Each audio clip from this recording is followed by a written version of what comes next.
Just after sunrise on October 30th, 2004, police in a Richmond, Virginia suburb responded after a neighbor walking his dogs discovered the body of 52-year-old University of Richmond professor Dr. Fred Jablin laying in his driveway.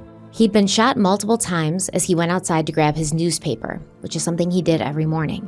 Inside the house, officers found his 3 children, still asleep, unaware of what had happened just beyond their front door. As police began to search the neighborhood for clues, one name surfaced again and again: Fred's ex-wife, Piper Rountree. Their marriage had been volatile, their divorce bitter, and their custody battle filled with accusations that seemed to have no end. When detectives started tracing Piper's movements before and after the shooting, they uncovered a series of bizarre and calculated choices, each one more unhinged than the last. And soon it became clear that the story of Fred Jablin's murder wasn't just about one act of violence. It was about everything that led to it.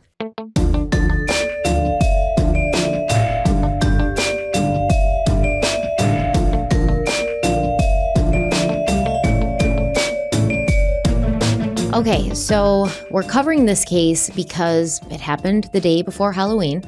We are in the Halloween time, and because the victim, Fred, he loved Halloween. He was the guy who went all out with decorations, parties, the whole nine. And that contrast, like the joy of the season against the reality of what happened in his driveway on the eve of his favorite time of year, it makes the story hit harder right now. So that's why we're talking about this. It's a, kind of timely case. And there's a lot of stuff that happened in this case that also gives it that sort of Halloween, like what's hiding beneath the mask vibe. So in order to understand what happened in the end, we have to go back to the beginning. As we always do. As we do. And Frederick Mark Jablin was born on July 23rd, 1952 in Queens, New York, to his parents Irving and Mildred Jablin. His father was an accountant and his mother worked as a bookkeeper. Together they raised Fred and his older brother Mike in the community of Floral Park. Fred was known to be extremely smart and curious, unassuming, and slight in build, but he had a sharp sense of humor and a contagious love of life that made people feel instantly at ease around him. Fred earned his PhD in organizational communication from Purdue University in 1977 and quickly established himself as an expert in the emerging field. His research was innovative and influential, and he went on to win multiple awards for his work. Eventually, he joined the faculty at the University of Texas at Austin, where he built a career that was as impactful as it was fulfilling. Fred genuinely loved being a teacher and never turned down a moment to meet with students and discuss research projects. He also happily gave out his home number to anyone who needed help outside of class. So it's no surprise that students loved Fred and often named his class as their favorite. One student later said, quote, "He's one of the most enjoyable, knowledgeable, and engaging professors," end quote. As Fred settled into his career, he bought a home in South Austin near the Stevenson Nature Preserve. He was thrilled to finally have a place of his own, not just because it was his space, but because he could go all out for Halloween, his favorite holiday. For Fred, Halloween was a time when you could be someone else for a night, and he believed in doing it right. Every year, he decorated his yard with carved pumpkins, spiders, and cobwebs, and hosted a party that soon became a neighborhood tradition. In the fall of 1981, when Fred was 29, his friend and colleague John introduced him to one of his students, a 21-year-old senior named Piper Rountree. The very next day, John mentioned to Piper that he and Fred were going to an event, and Piper asked if she could join them. John said yes, but when he couldn't make it, he asked Fred to still meet her. They both went as planned, and it wasn't long before they realized there was a real connection there. Piper Ann Rountree was born on January 6, 1960 in Japan, where her father, Dr. William Rountree, was stationed as a surgeon in the Air Force. Her mother, Betty, stayed home with their 5 children, and Piper was the youngest, so she was close to her whole family, but she shared an especially close bond with her sister Tina, who was 8 years older than her. They were so close that they referred to each other as soul sisters. After their father retired, the family settled in Texas near the Mexico border, where Piper quickly found her place. She was bright and ambitious and involved in nearly everything in high school, from the National Honor Society to tennis and choir. She graduated in 1978 and left that same fall for the University of Texas at Austin, where she majored in speech and German. Despite being very ambitious in her studies, Piper was also known to be spontaneous and free-spirited, the opposite of Fred, but not in a bad way. Fred's friend John told Catherine Casey, author of Die, My Love, that they each, quote, found something in the other that they lacked, end quote. Piper brought lightness and warmth into Fred's structured life, and Fred gave her a sense of stability and care. He supported her financially and emotionally, and he catered to her every move. It was the kind of attention that Piper loved, and it became the foundation of their relationship. So within just a few months of meeting, Piper moved in with Fred. She continued her studies at the University of Texas, and in the spring of 1982, she graduated with bachelor's degrees in both communication and German. Not long after, she was awarded a year-long scholarship to study abroad in Germany. It should have been a dream opportunity, and in many ways it was. But while she was there, Piper started having an affair with another man. Fred found out, and he was obviously devastated, but instead of ending the relationship, he flew to Germany and tried to, I guess, reason with Piper. He begged her to reconsider, and she agreed to continue dating him. And when her scholarship ended in the spring of 1983, she moved back in with him in Austin. That fall, Piper started law school in San Antonio, about an hour and a half away from Austin. She moved there, maintaining a long-distance relationship with Fred, who was actually paying for her tuition. So Fred has been financially and emotionally taking care of Piper since the beginning of their relationship. She goes to Germany, has an affair, cheats on him, has an affair. He goes to Germany in, a grand romantic gesture, like, you're this important to me. I'm flying to a different country. I love you. Pick me, basically. Choose me, pick me. Yep. She says yes. She comes back to Texas, starts living with him again. Now she's going to school in San Antonio. She's doing law school there, which, by the way, no tuition to college is cheap, but law school tuition, definitely not. Nope. Fred's paying for that after the affair, after he had to beg her to choose him. He's paying for that still, right? So yeah, he's better than me. I would have been. I don't know if it's better or just more naive. More forgiving. I'll say that, because that would have been it. See ya. I know, right? I mean, that would have been it. I know. And listen, I'm not trying to judge anybody here. There have been many stories, many cases where, you're in a relationship, one or both partners has, an affair on the side. And then because of that affair and because of the way things goes, they're like, hey, we were meant to be together. We've realized, this made me realize that it's you I want. And they go on to live very happy lives. I don't think that's the case in this story. So no, it was one-sided. Very one-sided. It was one person committing themselves completely, providing financial and emotional support, and the other person betraying that trust. Yeah, and the way the way it kind of seems is it's like, well, Fred brought structure and stability and safety to Piper, paid for everything for her, made sure she was always emotionally supported, financially supported. Piper was fun. Piper brought fun to Fred's life. It's like, that's the kind of fun I don't need personally, but kept him on his toes. It kept him on his toes, that's for sure. He had a very regimented, controlled life, everything in its place, and suddenly she came in like a hurricane and brought some fun. Which is so interesting, because that is the case a lot of times where someone who is successful, has all their stuff together, it's like, it's not good for you, but you just can't get enough of it. Yeah.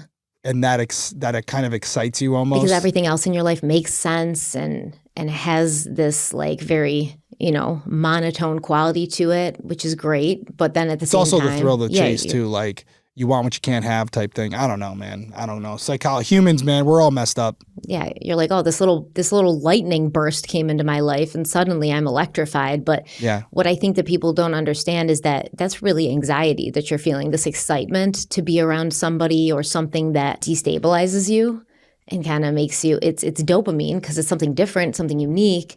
But it's also a level of anxiety. Like, don't tell me that Fred, after he found out she went to Germany and was cheating on him, that there was an anxiety forever in him after that. Constant worry. But it's kind of like also, I don't know, we have a large majority of the people who watch the show are women. So I ask all of you, like, what is it, the whole like, oh, I like the bad boy. I know there's easier people to be with that are, trustworthy and safe, but I like the bad boy. How many times have I heard that? Yeah. Sorry, I just like the bad boy. So what is it? I don't think it's the bad boy. I think it's the destabilization that they bring to your life. You know how everything's going to go. You can look like somebody like Fred would have been able to look at the next 10, 20 years of his life and know exactly where he was going to be working, where he was going to be living, what he was going to do on Halloween every year, where everything in his house was, where everything in his office was. And then suddenly Piper pops in, like I said, a tornado of chaos. And he's like, well, this is different. This is different. I like this. Weighing down in the comments, let us know. Are you team safety blanket or are you team bad boy? I want to know. I want to know where our audience is. I want to get inside your heads. What are we dealing with? Well, that's a hard one. There's a lot of reasons for that. I think a lot of it comes from childhood too. I think sometimes people search for something that feels familiar to them, but familiar isn't always good, right? Yep. So that October, the two got married. So even after all of this, he's paying for her college and he's asking her to spend the rest of their lives together. And Piper later called it a whim, saying Fred suggested they marry that weekend and she simply agreed. After the wedding, Fred stayed in Austin, more devoted to Piper than ever because she's his wife now. But things soon began to unravel. Piper started revealing sides of herself that Fred hadn't seen before. We're going to take a quick break. We'll be right back. Okay, Derek, you know that moment when it's 6 p.m., the kids are starving, and you're staring into the refrigerator like, what am I even doing with my life? Yeah, every night. Yeah, that moment, I know it all too well. Right. I've been there more times than I'd like to admit. That 6 o'clock time comes up fast. It's like noon 1 minute and then it's 6 p.m. at night the next. But lately I've actually been prepared because of Little Spoon. They deliver real food for babies, toddlers, and big kids straight to your door, so dinner isn't a guessing game anymore. Oh, and I think you told me about this one. It's the one with the chicken dunkers lunchers, right? Yes, those are a big hit at my house. My kids think that they're nuggets with dipping sauce, and I love that they're packed with hidden veggies, so everyone wins. Yeah, and everything's made with real ingredients, no dyes, no weird stuff, no stress. Exactly. Plus, they've just launched in Target. So on your next grocery run, or let's be honest, this time of year, your next candle sniffing session, you can grab Little Spoon snacks, pouches, or their exclusive frozen line in the snack and freezer aisles. Oh, wow. That's a game changer. I know. It makes it very convenient. So if you're tired of mealtime chaos, go to littlespoon.com/crimeweekly50 and use code crimeweekly50 for 50% off your first order. That's littlespoon.com/crimeweekly50. And don't forget they're in Target now too, because parenting is hard enough, dinner shouldn't be.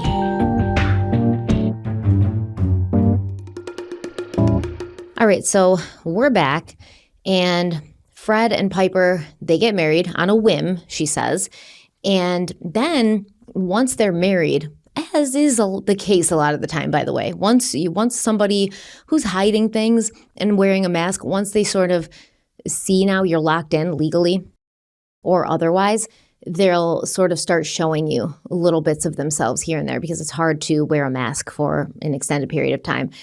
So Fred learns that Piper's been struggling with bulimia and that she's taking this stimulant. It's called phentermine, and it's a stimulant medication used for short-term weight loss in adults who are obese or overweight with health risks. It's meant to be used in a healthy way, like the doctor's like you should be exercising and eating well while you're taking this, but it's definitely still a controlled substance. It works by basically stimulating the central nervous system and affecting brain neurotransmitters to decrease appetite, increase heart rate, and boost energy. It's also important to know that this medication is intended to be used for short-term use. You're not supposed to use it for a long time. It's typically prescribed for a limited period, 12 weeks or less. And it can have some pretty bad side effects, like most stimulants can. So she's got issues with bulimia. She's taking the stimulant medication. And according to Fred and other people, she had a pretty big temper. So on top of all of those issues, Piper also stopped doing well in school, which was something new for her. Realizing something was wrong, Fred made a major sacrifice. He put his house in Austin up for rent and moved to San Antonio so he could be there for Piper and he could support her as she continued through law school. And remember, he loved this house. This was his house, his first house that he had on his own. He decked it out for Halloween. He knows all the neighbors. They love him. He's got a great community there. She's just going to school in San Antonio. It's not even her permanent place of residence. And he puts his house up for rent, allows strangers to live in his house. So he can go to San Antonio and make sure that Piper makes it through law school, right? Because she's kind of slipping here. Her grades are slipping. She's not doing as well. And he's like, hey, I'm her emotional support system. I'm the one who should be there, cheering her on, making sure she's accountable. So I'm going to do that. And for 2 years, Fred made a 3-hour round trip commute every day, driving back and forth between his job and their new home in San Antonio. That's love, man. That's love. Well, his sacrifice worked, and in the spring of 1986, Piper graduated and the couple returned to Austin. Eventually, she landed a position as a prosecutor with the Hayes County District Attorney's Office, and this should have been a great job for Piper. She would have gotten good benefits, she'd have room to grow, a lot of opportunity to learn, because she's in the DA's office. So you're going to be able to see all sorts of different types of cases. You're going to be able to see prosecutors at work, defense attorneys at work. You're going to have great mentors and things like that, but we don't know why. Within a year, she'd been fired. Like I said, it's unclear what led to her termination. Shocker. Yeah. Based on just a little bit you've described about Piper so far, I'm sorry, didn't come off as a go-getter. It seemed like basically... Like maybe not like somebody who's good with commitment. It seemed like Fred got the law degree. Yeah.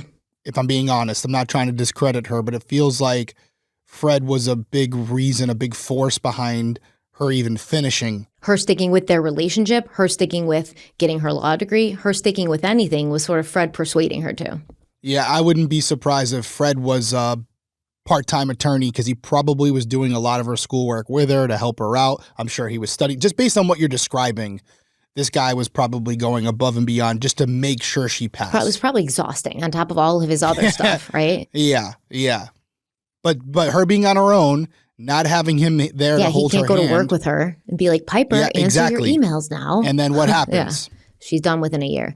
Yep. And I mean, this was pretty par for the course, actually, because Piper had issues at work throughout the late 80s and into the early 90s. She struggled to hold down a job. She bounced from one job to another, and most of them lasted only a year or so before she was let go. Now, during that time period, she and Fred welcomed 2 children into the world, a daughter named Jocelyn and a son named Paxton. After Paxton's birth, Piper was diagnosed with postpartum depression. She then made a rash decision, withdrawing money from her retirement account and combining it with $1,400 of Fred's money to pay for breast implant surgery, something Fred didn't want her to do as he knew that there were health risks. Plus, she was actively breastfeeding at this time, but Piper didn't listen to his concerns. She got the surgery, and the decision caused tension between them. So this, and I'm sure other things, led to Piper and Fred starting to go to marriage counseling. Now, usually you would see, or I don't know usually, but at least in the past, you'd see women getting breast implants and their boyfriends or husbands are like, yeah, do that. I want you to do it, That's great. But Fred... Listen, I'm all for it. When people want to go out there and do it. They want to do it. Who am I to stop you? But Fred's like, hey, I don't really want that because I don't need you to look any different. And also, there are health issues. And also, we have 2 young children who you're still feeding from your body. And this is going to complicate things. Like, not forever, but at least in the short term, while you're recovering from that, I don't think breastfeeding is something you're going to be able to do. And it really seemed like, and this is the kind of the imprint I'm getting from Piper and Fred, she was very selfish. And he initially perceived that as, she's fun. She's like all over the place, man. What a great girl. I'm just here like her very, strong stage for her to dance and perform on. But now that they have kids involved, Fred's like, hey, I would really like to see you put our children first. I would really like to see you put someone first for once. And if you weren't going to do it with me, why can't you do it with our kids? Yeah. No, on one hand, I agree with Fred in the sense of like, hey, listen, you're breastfeeding right now.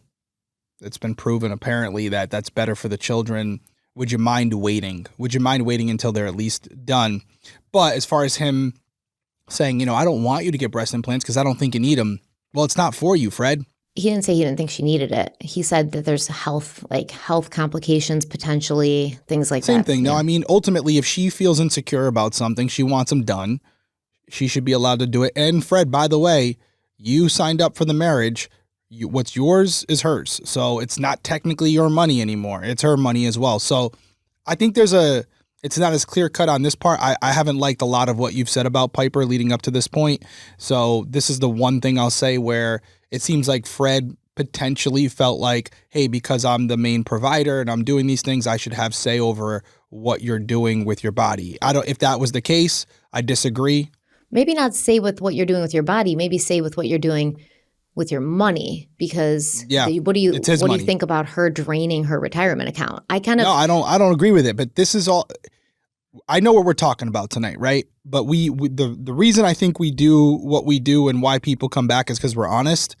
Like, it's hard to feel guilty for Fred about this because Fred seems like a very intelligent guy and he saw the warning signs. Yeah. We talked about going overseas. He really has nobody to blame but himself for being in this situation. There's no way that he saw these signs and didn't realize this is a selfish person who does what she wants. What he was getting himself into. So, when you're selling or renting out your house, traveling 3 hours, and she's just letting you do it, not pushing back, being like, no, I'm an adult. I should be able to do this on my own. You shouldn't have to sacrifice your well-being and your sleep every day to appease me. Maybe don't marry her. Maybe don't have 2 children with her. Now you made your bed. You got to sleep in it. That happens to a lot of people, but they don't end up dead. So that's the difference here. Yeah, I think it was a lot more fun for Fred when it was just the 2 of them. Agreed. But then you now have, hey, she got a law degree, a great expense to you, both your time, your money. And now you have children together. So it's like, okay, she didn't do well in the law field, but now she's the mother to my children. And you would hope that this person would grow up a little bit, but that doesn't happen. And so she's now being financially irresponsible, draining her retirement funds. Because I believe, do whatever you want to your body, but it's irresponsible when you have a family to provide for and you have a future to save for, and you're draining your retirement fund to get breast implants. It's showing like, you're not making super good decisions.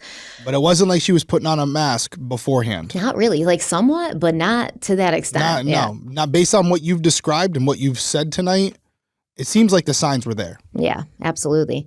And I think he's seeing that now. And like I said, it's all fun and games when it's just the 2 of you, but now you have children involved, and this person who used to be this, streak of lightning is now kind of setting everything on fire, and it's not great. So they go to counseling, and eventually Piper tried to return to the workforce by opening her own practice, but it didn't go as planned. She decided she wanted to stay home with the children instead. So Fred took on consulting work to make that possible. So he's working his job at the university, and now he's taking on another side job doing consulting. And it wasn't something that he wanted to do, but he did it anyway so that Piper could have what she wanted. And I think there was a part of him that was like, she's probably better off at home. Like, clearly she can't go out into the world and take the initiative to buckle down and make something out of herself alone, independently. So I'm going to have to continue taking care of her. Even then, though, this stay-at-home mom thing didn't last long because Piper started complaining that Fred wasn't home enough, and she was unhappy with that. So in 1994, Fred accepted a higher-paying position at the University of Richmond's new Jepson School, and the family moved into a house at 1515 Hearthglow Lane, located in a quiet middle-class suburb.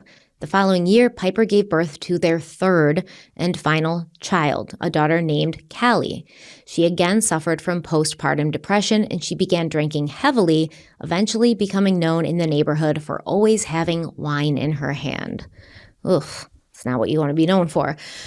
So neighbors found Piper to be unpredictable. Sometimes she was fully engaged, playing with the kids and planning activities, and other times she'd be shut down completely, staying in bed for hours while her very young children fended for themselves. Fred grew so concerned with this behavior that he hired nannies, but Piper always fired them. She, however, remembered things differently. She later claimed, quote, "I was dedicated to the children, doing everything that I could for them. I cooked everything. I mean, absolutely from scratch. I canned, went berry hunting. My neighbor referred to me as the Martha Stewart of motherhood," end quote. Which is like, why are you putting all this pressure on yourself? Okay, why?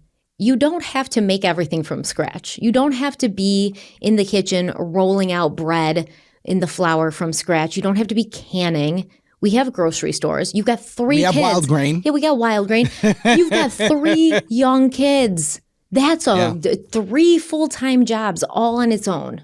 Are you projecting right now? Are you kind of like speaking? Because it's crazy. I don't. When people, I'm messing when with people you. do I'm this, messing with you. when mothers do this and they're like, oh my God, I'm so exhausted. I got up at 5 to do a sourdough starter so that my family could have fresh sourdough bread for dinner. And then I made soup from scratch and I did this and I'm just so tired. And they start to get resentful. But it's like, you're kind of bringing this on yourself. Do those things later. Stephanie's over here providing Lunchables in the morning. Right. Do those things later in life when your kids are a little older, when they're in school and you've got all day by yourself to play music and make your sourdough bread and can your blueberries, whatever. You don't have to put all of that on Poor Aiden yourself. and Bella. No fresh sourdough bread in the morning? Now Jesus. they get it, but not then. When they were babies, absolutely. I could barely shower. I'm going to ask them. I'm like, when's the last time your mom made you a bread? Listen, I have a bread maker, so it's not hard to do. When's the last time you made a bread? I don't know, 2 weeks ago. I love bread. Did you really? Yeah. Okay, that's more recent. But it's a bread than maker also, to be fair. It's not hard. I don't know what a bread maker is. It's just like a machine. I'm assuming it's like an it makes appliance, bread. and you put everything in there, and then it like raises it for you. Yeah, it does everything for you. It's amazing. Okay. But like when they were kids, when they were babies, man, I couldn't even shower. I didn't even know my own name half the time. And she's suffering from postpartum depression, right? After the birth of her first 2 kids and her third and final daughter. So like your mental health has to be more important than not only for you, but for your kids. Yeah, well, then thinking, I mean, crazy. And whose perspective is this, right? So on one hand, we got people being like, yo, this chick was out there. She's always got a glass of wine in her hand. And she's kind of like sometimes a good mother, but sometimes she's completely disassociated. And Piper's like, no, I was amazing. My neighbor called me the Martha Stewart of motherhood. I was canning my own stuff and hanging my clothes on clotheslines and stuff. So who knows what's true? Maybe it was both true. Maybe when Piper was on, she was on 110%. And then when she got burnt out, she's in bed for days because, of course, you're doing a lot. You're taking on a lot, especially because Fred's not home that often because now he's working at the college and he's, trying to take side jobs. You guys are going to counseling. Very stressful. I'm getting anxious thinking about this. It's very stressful. So let's take a quick break and we will come right back. You know how every fall I tell myself I'm going to start cooking more balanced dinners and then 2 weeks later I'm eating cereal over the sink at 9 p.m.? Yeah, you mean the meal prep season where good intentions go to die? Exactly, which is why I finally gave up on pretending I'm a food blogger and started using Factor. They've got chef-prepared, dietitian-approved meals that make it actually possible to eat well even when life gets chaotic. Everything arrives ready to eat, no chopping, no dishes, no guilt. Yeah, and they've really stepped up their game this season. More options, even premium seafood like salmon and shrimp at no extra cost. I'm really excited about that, by the way, because I've been checking out like the seafood stuff in Factor for months now. And I always wanted to do it, but it was like an up order or an upcharge, but that's not the case anymore. Plus, the new Mediterranean and GLP-1 friendly meals, they have those too, so you can stay on track and still feel like you're eating something comforting. And I really like the global flavors as well. You got Thai, Chinese inspired, all the good stuff, and it's not your usual like sad desk lunch situation. So that's a plus for me. Yeah, it's definitely not a sad desk lunch situation. In fact, 97% of customers say Factor helped them live a healthier life. And I get it now. So if you're ready to eat smart without the stress, go to factormeals.com/crimeweekly50 off and use code crimeweekly50 off for 50% off your first box plus free breakfast for a year. That's factormeals.com/crimeweekly50 off, code crimeweekly50 off. That'll get you 50% off your first box and free breakfast for a year. Easy, fast, and way better than cereal for dinner. By 1996, the couple returned to counseling. Piper said she felt unappreciated and ignored and accused her husband, Fred, of keeping her on a financial leash, which I think you kind of need that, Piper. I think you kind of needed a financial leash. But she wanted control of the money, so Fred handed it over, right, hoping that this would help. But it didn't, because over the course of the next 3 years, Piper secretly ran up $32,000 in debt. And, we talked about wild grain in this episode, and now we're going to talk about PDS debt, because that's what Piper and Fred could have really used after. This was not planned. No, this is what they really could have used after her maybe some rocket money, 3-year shopping spree, yeah. So then in early 1999, Piper began seeing a psychiatrist, Dr. Stephen Welton. During her sessions, she painted Fred as a cruel husband, while also admitting to cheating on him occasionally, something Fred didn't know anything about. He knew about the affair in Germany before they were married. He didn't know that stuff like that was still going on. So Dr. Welton ended up diagnosing Piper with a possible mood disorder and prescribed Adderall, later adding medication for depression and anxiety. Now, around this time, Fred found out about the $32,000 Piper had racked up, and he told her she needed to find a job and help pay the debt back. So Piper took over an office from an attorney preparing to retire. But there was just one little problem. She wasn't licensed to practice law in Virginia. Someone found out and a complaint was made to the Bar Association. They told Piper she needed to pass the bar in Virginia, so Fred paid $3,000 for a review course and hired help for the kids so that Piper could focus on that. But what she didn't do, Piper, she didn't end up studying. She didn't end up focusing on that while she had help with the kids. She ended up failing. So she fell into another depression and blamed everything and everyone but herself. She also started criticizing Fred for every little thing, including planning a family trip to Disney World. Not because they didn't have money for a trip, but because she considered Disney to be, quote, commonplace, end quote. It wasn't good enough for Piper. Disney wasn't good enough for Piper. That was where the commoners and the peasants go, not Piper. Well, she just became an enemy of mine. Right? I love Disney World and Universal Studios. Who doesn't love Disney? I love it. Going back in a couple of weeks. You just got back, I got back right? from You Universal, were Universal. I'm going to Disney end of this month, and I'm excited. So Piper. Yeah, Piper. We're no longer it's ridiculous. friends. We aren't defending you anymore. I wasn't upset with you until you started bashing Disney. So, I find that to be, and I get it, like amusement parks, stuff like that, it can be like a lot. It's very overstimulating. There's a lot happening. But to refer... Has Piper seen the ticket prices? I know. It's no longer for the middle class people. I know. People are like getting second mortgages on their homes to go to Disney. They're pricing us out. I see people going to Disney every year, and I'm like, how are you doing this? Like, yeah, no, it's crazy. How much debt do you have? So, yeah, Piper found it to be for the commoners, even though $32,000 in debt was just absolutely royalty level kind of lifestyle.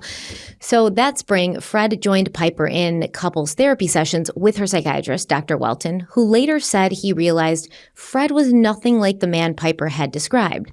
Fred seemed concerned about Piper and wanted to help her however and wherever he could. But by 2000, things had only worsened. Neighbors said that Piper's mood darkened and she was home less often, even though she was supposed to be taking care of the children. That fall, Piper continued spiraling. After spending Thanksgiving in Texas with her sister Tina, Piper told a friend she was moving there with her children. She said they'd be happier without Fred. She then told the kids they were moving, and this was news to Fred, who obviously had no idea about Piper's plans. He begged her to go back to counseling and said he was worried about what she might do. In December, the family was finally set to take their long-planned Disney trip, but on the day before they were supposed to leave, Fred woke up and Piper and Callie were missing. So Callie's the youngest daughter.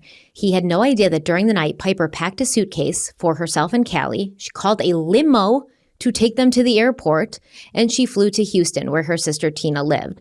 When they got there, Piper told Tina that on the night before, Fred had ripped her clothes off, called her an embarrassment, and drugged her. And Tina obviously believed every word that her sister told her. Remember, they were very close since childhood.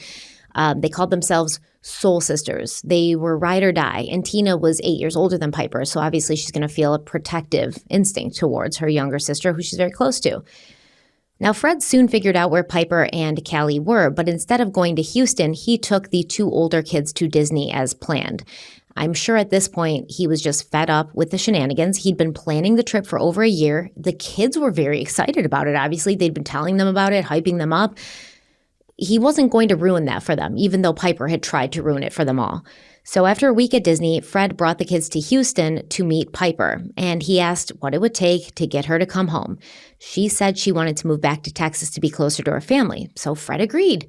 He agreed to look for a teaching job in Texas, and a few days later, all of them, the whole family, including Piper and Callie, flew back to Virginia. And unlike Piper, when she said she was going to do something, Fred kept his promise, and he applied for his old position at UT, but there weren't any spots available, so he kept searching for a job. Meanwhile, Piper stole Fred's MasterCard and secretly ordered a new Citibank card in his name. So within a month, she charged nearly $20,000 between cash advances and purchases. Then in early January of 2001, Piper moved out of the family home and into the home of her friend, Lonnie, who was going through a divorce.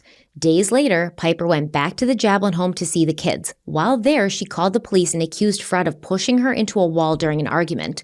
Officers arrived and Fred explained that the fight they'd had, it had only been verbal, which all of the children backed up. Piper told police that Fred was really abusive, and she urged them to ask her friend Mel. But when officers contacted Piper's friend Mel said as far as she knew, Fred was not abusive. No, that backfired. Yeah, I'm wondering, like, Piper mentally doesn't seem okay, right? There is a small part of me that always wonders if there is some truth to it. Maybe this is an exaggeration, but as you mentioned, and I was looking to see if you did, the kids backed up his account. Then you even have friends of hers saying, yeah, no signs that he's abusive, because usually there's at least a little truth, but also there have been cases when it's a flat out lie. And just from what you're describing, that appears to be the case here. And it's almost like, did Piper know she was lying, or did she truly believe these things were happening? Like, right. She wasn't mentally okay, because why would you tell the police, go check with Mel, knowing that Mel was going to be like, I don't know, like, I love my friend, but I can't tell you something that didn't happen. Yeah, I do think it's fair to say at this point that what you just mentioned, clearly Piper was not mentally okay. I don't know what condition she actually had, but it was something she should have been treated for, and probably why Fred was urging her to go back to therapy, to speak with a professional, because he could see there was something deeper going on here that she wasn't being treated for properly, at least. I mean, just the lack of impulse control, right? The cheating, the spending, making decisions very quickly without thinking them through. Yes, can somebody just be an asshole and do horrible things and cheat and spend money? But the way that it's happening, whereas she keeps getting caught and she keeps going to therapy and she keeps saying, like, yeah, I know this isn't right, I'll make it right. And then she does it all over again. It seems like she doesn't have control over it. Definitely doesn't have control of it. Couple that with the fact that she just doesn't respect Fred. Oh, clearly. I mean, she hasn't respected him from the beginning, and that has not changed. She has done things when he's asked, but only because he incentivized her to do it by giving her something she wanted. It's the only reason. And it would only result in them being back together when Fred would make concessions, when Fred would make sacrifices. Fred had to meet her more than halfway. It wasn't like there was some type of compromise, right? It was more about, hey, Fred, you come over and do everything I ask, and then maybe I'll give you what you want. Which is just to be together. Yeah, which is just to have me do what I'm supposed to be doing. Exactly. I mean, when you look at the fact that she had postpartum depression, and you could say, well, clearly this is an issue with her mental health, but usually postpartum depression does not include these impulsive behaviors. At least alone, it doesn't include these chronic impulsive behaviors. And there were signs before the children. Yeah, because if you're talking about reckless spending, cheating, thrill-seeking, frequent mood swings, unstable self-image. I don't think the guy that Fred found out about in Germany was the first or the last. Oh, no. But I'm saying even before children. I think that's the one he found out about, but there was much more going on that he wasn't aware of. Yeah, this sounds also like she maybe had been struggling with something like bipolar for quite a long time. I do got to say one thing, because by now everyone knows the format of this show. And you're talking a lot about Piper, and she's not coming off well. And I'm wondering how she's going to tie into all this, because right now, we're 2/3 into the script, and I'm like, okay, so Piper's responsible for it. But I don't want to go too far there, because you could throw a curveball at me. So I'm just letting everyone know, as I'm digesting this story for the first time, I've never heard of it before, I am wondering where Stephanie's taking us, because she's painting a picture of Piper that's not a good one.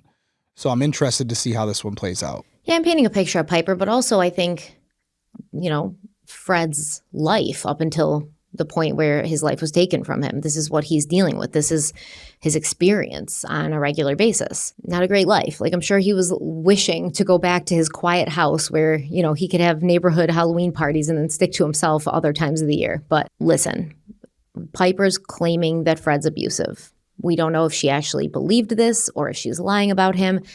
Either way, there was no evidence of it. Nobody could back it up. And Piper went back to her friend Lonnie's house, which remember, Lonnie's going through a divorce at that time. Later that month, Fred emailed Piper saying, I still care about you. I still want to make things work. But she didn't care. And 2 weeks later, police were called to the Jablin house again after Piper showed up in a manic state. But this time it was Fred who called. He told dispatch, quote, "My wife's acting strange and she's trying to take my kids away," end quote. When police officers arrived, Piper was agitated and claimed Fred had locked the children in a bedroom. She also said she wanted to leave, but he wouldn't let her. Fred told them that wasn't true, and officers suggested they stay apart for the night and talk things over in the morning. Well, thanks, officers. This is such a Gabby Petito situation. Just take the night, guys. I know you've been dealing with this for years, but you take the night, and tomorrow in the light of day, you could talk about it more civilly. Mm-hmm. That's not going to happen. Less than a week later, Piper checked into a hotel with the kids. Over the next few days, she continuously called friends and said she thought police were coming for her. She then went to the courthouse and filed for a restraining order, claiming Fred had been physically abusive. Hours later, he was arrested on campus at his job, which was incredibly surprising and also embarrassing for him. After his release, he moved into a motel while Piper stayed in the house with the kids. Thankfully, he was able to keep his job. His colleagues seemed to understand what was happening, and he was even offered a job as acting dean of the Jepson School, which he accepted. Yeah, it looks like it didn't hurt him too much. I mean, it was, but he was able to, keep it together still. Yeah, and you're right. It didn't hurt him too much, but obviously optics not great. And I'm sure you have rumblings within the university, people wondering if this is true and this guy is some type of monster that they're just unaware of. What is your thought at this point? Because I mentioned it a couple minutes ago, is there, in your opinion, and again, it's just an opinion, we don't know. We'll never know.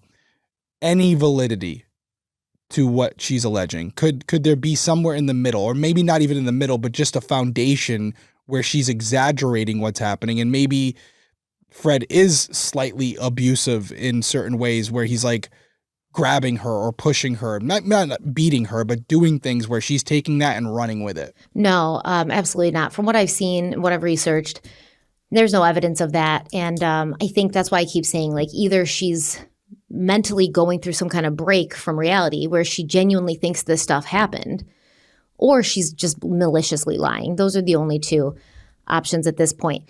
And I will say, it's not even the fact that, Fred was holding it together and he didn't have huge impacts at work. It's good that he didn't have huge impacts at work.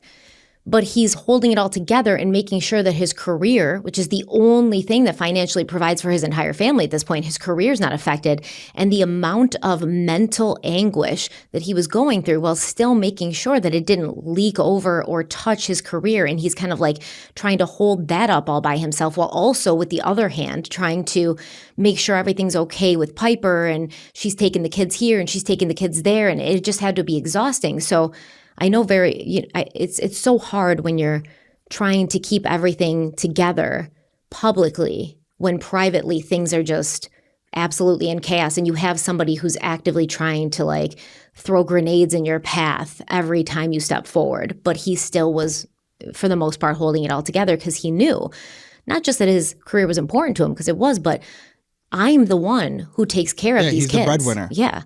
I'm the one who pays the mortgage on the house I don't even live in right now. Right. And if not for me, if I lose my job or something happens or I slip at all, it's not just going to hurt me. It hurts my children. Yeah. Speaking of the children, how old were Jocelyn and Paxton around the time when this was all occurring? I know Callie was very young. So it would have been during the early 1990s they were born. So they were probably 10, 11, 12 at this time. Okay, so they're old enough to be able to speak. Yeah. And know what's going on around them. All right, we're going to take a quick break and then we'll be right back. Okay, be honest. I know we don't like to talk about money and politics and religion, but have you ever looked at your bank account and thought, wait, where did all my money go? Yeah, every month. It's some kind of financial Bermuda Triangle. Exactly. That's why I started using Rocket Money. It's a personal finance app that actually shows you where your money's going and helps you take back control. So you can see all your expenses in one place, every subscription, every bill. And if you notice something you don't need anymore, Rocket Money helps you cancel it. Yeah, that's the feature that really got me. I had a couple of streaming services I hadn't used in months, and Rocket Money spotted them right away. Same. And don't even get me started on my digital newspaper and magazine subscriptions that I use for research and for work. And I get them for 1 month month thinking I'm just going to cancel at the end of the month. But of course I forget everything. It's going to take a day for me to forget, not a month. And honestly, it's not just about cutting things. Rocket Money also helps you budget, track spending, and even lower bills. So the app will literally negotiate for you, which is amazing because I hate calling customer service. So something Rocket Money is going to do is they're going to, you're going to look at all your subscriptions. You're going to tell Rocket Money, hey, I don't need this one anymore. They're going to help cancel it for you. But if you're paying something that you kind of do want to keep, Rocket Money is going to let you know if there's wiggle room and how much you're paying for that every month. Yeah, they definitely have it down to a science. They've saved users over $2.5 billion, including more than $800 million in canceled subscriptions. I don't know about you, but I'm happy to get my piece of that back. So if you're ready to cancel unwanted subscriptions and reach your financial goals faster, head to rocketmoney.com/crimeweekly. Yep, that's rocketmoney.com/crimeweekly. Get control of your money before it disappears again. Okay, we're back. So Fred filed for an emergency custody hearing, telling the court that the children weren't safe with Piper. The judge agreed and gave him temporary physical custody and lifted the restraining order. Fred moved back into the house, and soon after, Piper filed another false abuse report and stole a bunch of Fred's stuff from the family home. Still, Fred begged her to come home for the kids, but she refused, so he filed for divorce on grounds of desertion. Piper then filed for her own divorce, claiming Fred was verbally and physically abusive. She asked for joint physical custody, which was denied. However, Fred was ordered to pay Piper over $1,000 a month in alimony and child support. At this point, Fred had been and was raising his children almost entirely on his own. Even with the demands of serving as acting dean, he made time for every part of their lives. He attended their games, scout meetings, and dance classes. He even volunteered as a class parent, always signing up when help was needed. He was so involved with his children's lives that at one point he was named the professor most likely to run out of class to talk to his kids on his cell phone. I don't know how he did it. That's hard, having like a time demanding career and also still being able to be there for everything for your children and volunteer for their classes and stuff. A lot of respect there. So as Fred adjusted to being a single parent, he and Piper continued sharing joint custody, but this was difficult for Fred. He worried constantly when the children were with her. She was careless and impulsive, once letting them cross a 4-lane road alone, and another time taking them on a boat without life jackets. Piper was also having an affair with her daughter's married doctor, and she'd even brought her children along on their dates. It was a deep betrayal and made Fred even more uneasy about her influence. Fred began to fear for his own safety as well. After 2 false abuse claims, he didn't know what Piper might do next. He installed a security system and taught the kids what to do if she tried to take them without permission. His fears were justified. She kept breaking into the house, stealing from him. She even filed another false assault report. All of this led Fred to file for full custody. And in September of 2001, the judge ruled that Fred would have physical custody while both he and Piper retained temporary joint custody. A psychiatrist was ordered to evaluate them to determine who was the best fit to raise the children. So by January 2002, the psychiatric evaluations were complete. One doctor said Piper likely had substance abuse issues, ADHD, bipolar disorder, and dissociative disorder. He described her as hyper-emotional with impaired judgment. About Fred, he wrote that he, quote, relied on tact and diplomacy, end quote. Another psychiatrist believed Piper had ADHD and an adjustment disorder, noting it would take long-term therapy to manage. He said Fred sometimes saw himself as blameless and could overreact under stress, but nothing in Fred's report was damaging. So based on those findings, the court gave Fred permanent physical custody while maintaining joint custody. Piper was furious and told everyone who would listen that Fred only won custody because he manipulated the judge with his expertise in communication. And this is kind of ridiculous because, yes, the judge makes the ultimate decision, but the judge makes the decision based on so many factors, including the reports of the psychiatrists, right, who talked to Piper and who... Yeah, there's multiple experts involved here. It's not just the judge. The judge is going off the opinion of the experts. Yeah, the judge isn't like, hey, Fred, I like the way you talk. You get your kids. Like, it's not that way. It doesn't work that way. No, the writing's on the wall here. They can see. I'm sure everyone brought stuff to the table, and the judge in most cases can use common sense, especially after speaking with the experts who are evaluating the whole situation, Fred yeah. and Piper. And the kids, honestly. And I'm sure the kids were talked to as well. So at this point, Piper's just irrationally angry, and she vowed to destroy Fred. She had her sister Tina, a nurse practitioner, type up a 42-page document titled Jablin's Psychological Profile. And to make it... Oh, there's no bias there. Yeah, well, I think they were trying to plant it as if it was an official document. Oh my God. And so to make it look official... Where are we going here? Yeah, exactly. To make it look official, Tina listed fake credentials and then filled that report with lies. So... This report said that Fred had violent outbursts, smoked pot with his students, physically and sexually assaulted Piper. Tina wrote that Fred had physically abused the children as well, and wrote that the children were at high risk for psychological abuse. So when I'm first reading this part, when I'm looking through this case, I'm like, what's the purpose of this, right? Where is this report going? The decision's already been made by the judge. And even if it wasn't, if you tried to submit this report, it would quickly be sussed out as being fake. Fake? Yeah. What were you doing with this report? What was the plan here? Well, they did have a plan because Piper, in a horrible action, emailed this fake document to Fred's colleagues, members of the PTA for her children's school, the children's scout leaders. What a scumbag. The children's scout leaders. Anyone that knew Fred. What a scumbag. Unbelievable. Yeah. Gross. So in one move, she involved the community in their family drama. And even though it was all fabricated, it was obviously devastating to Fred's reputation. Once stuff gets out there, the general public doesn't have time or energy to consider the, gray areas or to actually get to the truth. They're just like, wow, this report looks legit.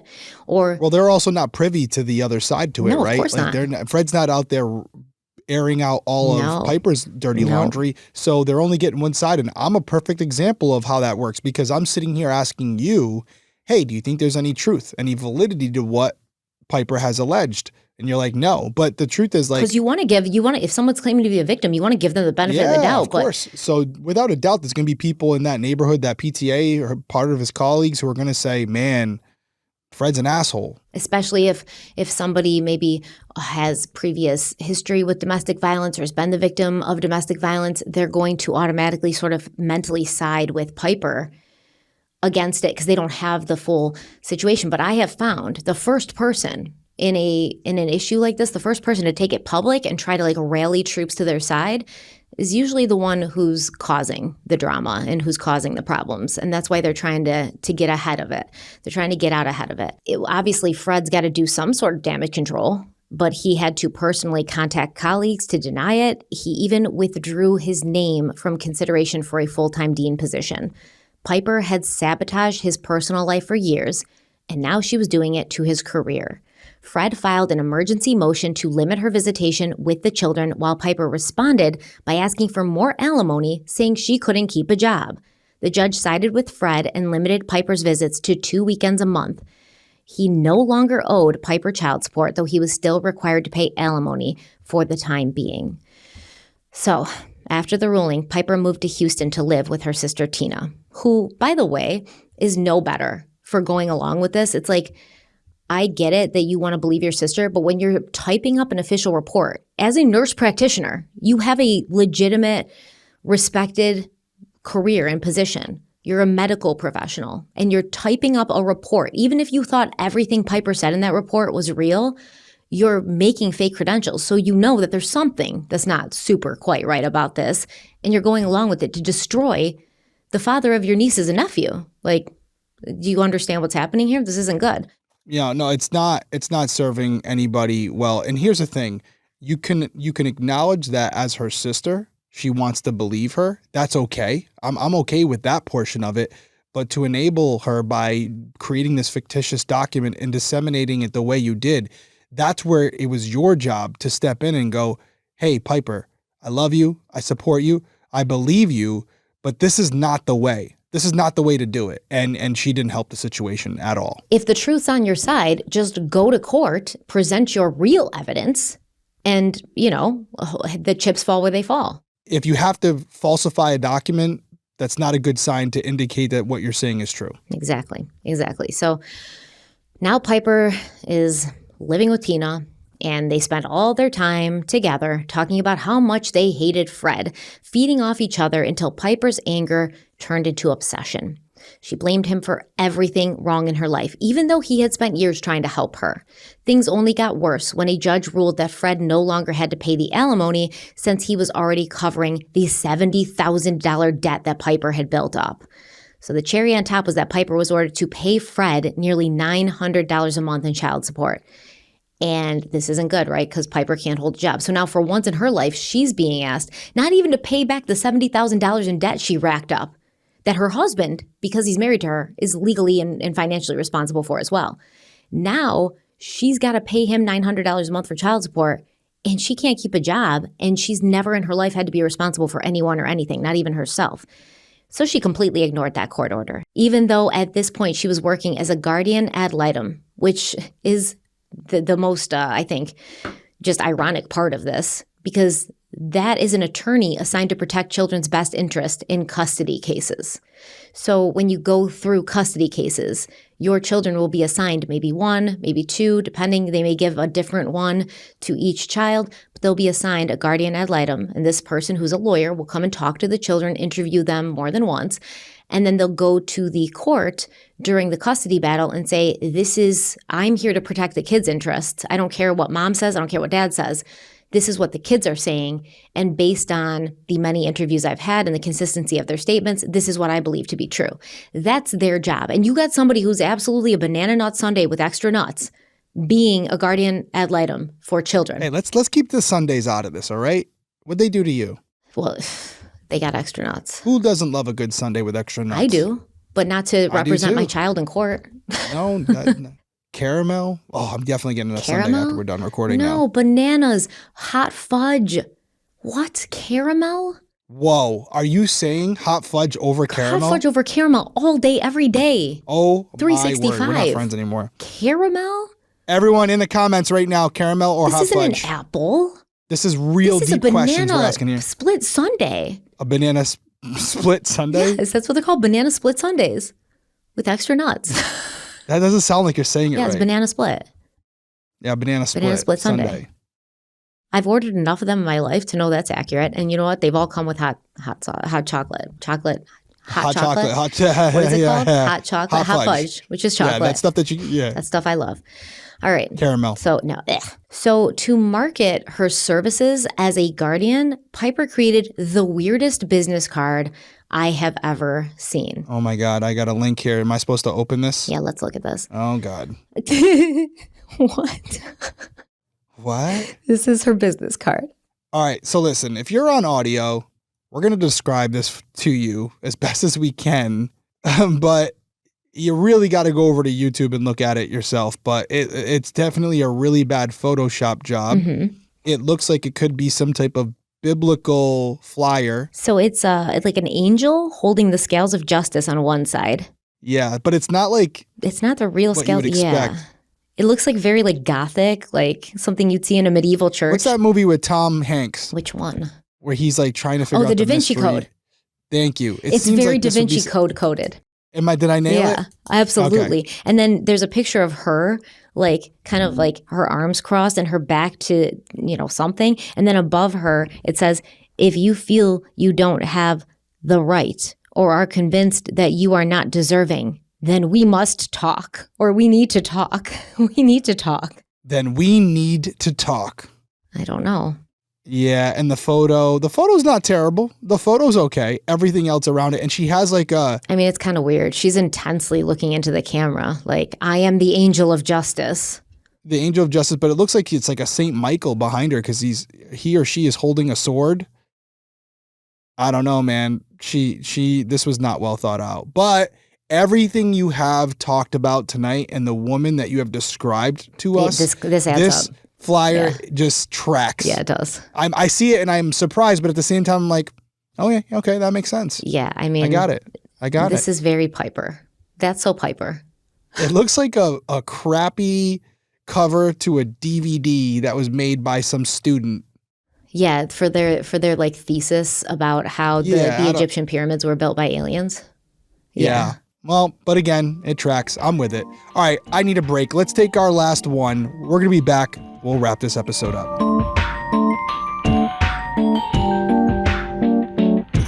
Sometimes the clues are right in front of you. A bill here, a late fee there, but you don't realize there's a bigger mystery unfolding until it's too late. You're talking about debt, aren't you? Exactly. My favorite thing.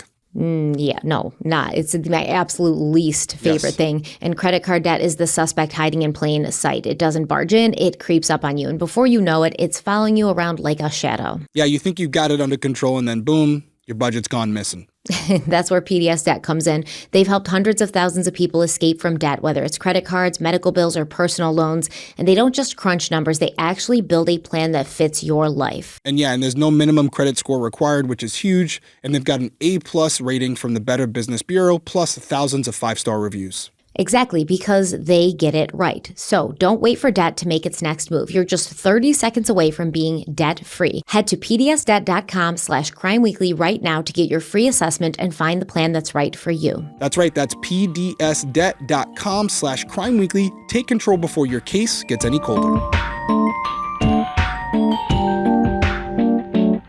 All right, Derek, we've been doing this show for years now, and honestly, one of the longest running relationships in my life might just be with my Helix mattress. Yeah, same. I've had mine for years, and it's still as good as day one. No sagging, no back pain, just a solid sleep every single night. When I first got mine, I went through Helix's sleep quiz. It matches you to the perfect mattress based on how you sleep. It asks you things like, do you like a firmer mattress, softer mattress? Do you like to sleep on your side, on your back?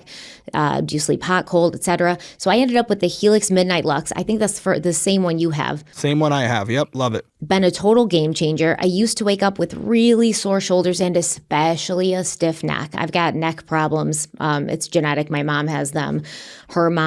But I guess they didn't have a Helix mattress because now I wake up actually feeling rested. Yeah, I'm the same way. I run hot when I sleep, and this thing keeps me cool all night. Plus, it's held up through moves, kids, and the occasional dog jumping attack. So, yeah, it's approved. Mine has myself, sometimes 1 to 2 kids, and 4 dogs in it all the time. And it's still holding strong. So we've both had our Helix mattresses for years. They've seriously stood the test of time. So if you're ready to upgrade your sleep, now is the time. Helix is offering 25% off site-wide for our listeners. Yeah, all you have to do is go to helixsleep.com/crimeweekly for 25% off everything, and make sure to enter our show name after checkout so they know that we sent you. That's helixsleep.com/crimeweekly. Better sleep, better mornings, and maybe even fewer complaints during recording days.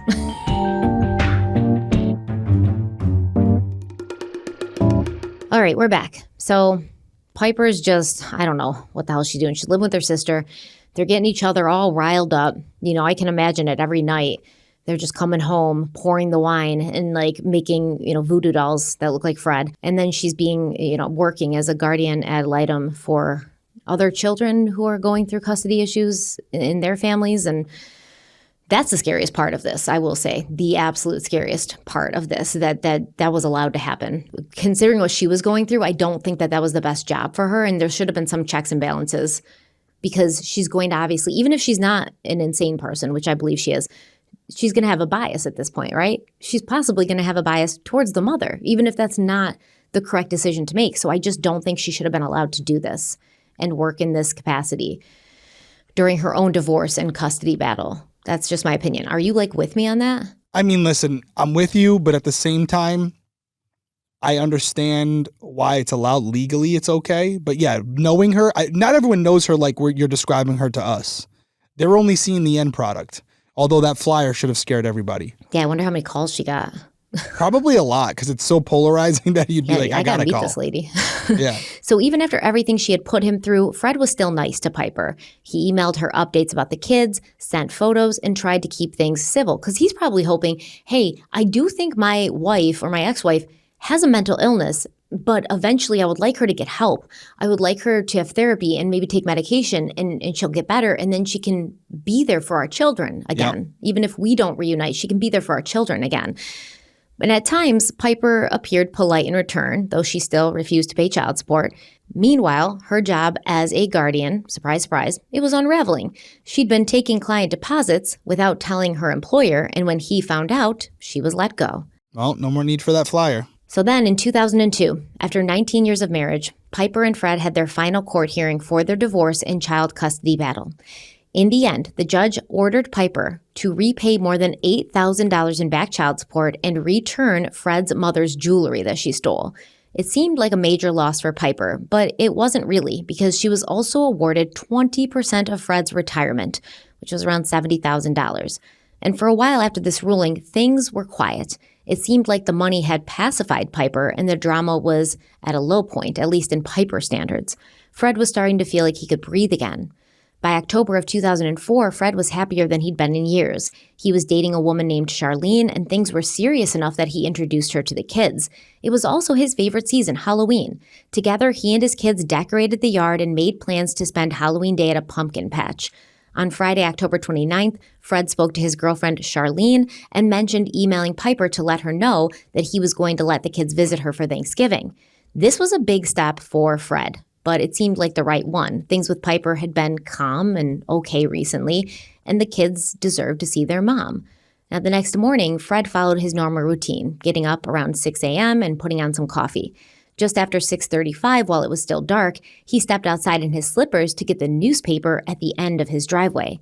Just then, someone emerged from the shadows near the garage and shot him multiple times in the back with a .38 revolver. Fred collapsed, landing on the edge of the driveway between his Ford Explorer and a basketball hoop. His neighbor Bob, who had heard the gunfire and called 911, was unsure where the shots had come from, but was certain that they were close. Police arrived and searched the area but found nothing. At around 7:30, Bob and his wife Doreen took their dogs for a walk and noticed something in Fred's driveway. When Bob looked closer, he realized it was Fred Jablin. He immediately told Doreen to call the police. When paramedics arrived, they tried to revive Fred with CPR and heart-stimulating drugs, but it was too late. He was pronounced dead at the scene. Officers then learned that Fred's 3 children were likely inside the house, so SWAT was called in as a precaution.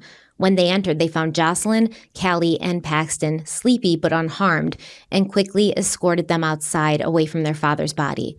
With the kids safe, officers canvassed the neighborhood, hoping to identify any obvious suspects, and it didn't take long before they had a name to look into: Piper Rountree. Neighbors talked about the years of turmoil she'd caused, and the more officers heard, the clearer it became that she was their most likely suspect.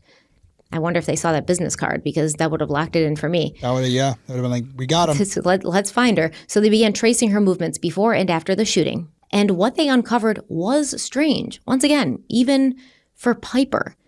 But all of that's going to have to wait for part 2. So this is part 1. We have part 2. And that's going to be the end. We're not going to have multiple parts that we're not going to tell you about. Part 2. I wish we were recording it right now because it just seems so clear cut. Mm-hmm. So I really want to know more. But either way, it's important to cover this case because I've never heard about it before. I think a lot of our listeners and viewers probably haven't either. So good case. I'm hooked. I want part 2. I'm ready for it. A couple house cleaning things. I didn't mention them at the beginning. I mentioned on Crime Weekly News.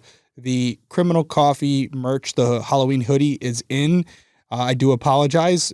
We sold out in one day. That's on me. I only ordered like 300 pieces, 400 pieces, and they went super fast. So I just ordered another bulk of them. They should be in this week. If you really want one, because we've had a lot of people reach out, go over to criminalcoffeeco.com, go to the sweatshirt, click on it, and then you where you click to purchase it, it says notify me when in stock. So as soon as we update the stock, you're going to get notified and you can grab it because they're going to go fast. I didn't order a ton. We don't want to do them after Halloween month. So again, thank you for all the support. We truly appreciate it. We're glad you love them. And I do apologize for not ordering correctly, but it's so hard. Some go super fast. Like we didn't know. The Valentine's Day hoodies, we sold like over 1,000. And then the St. Patty's hoodies, we only sold like 300. Derek, I should have told you these ones are going to fly.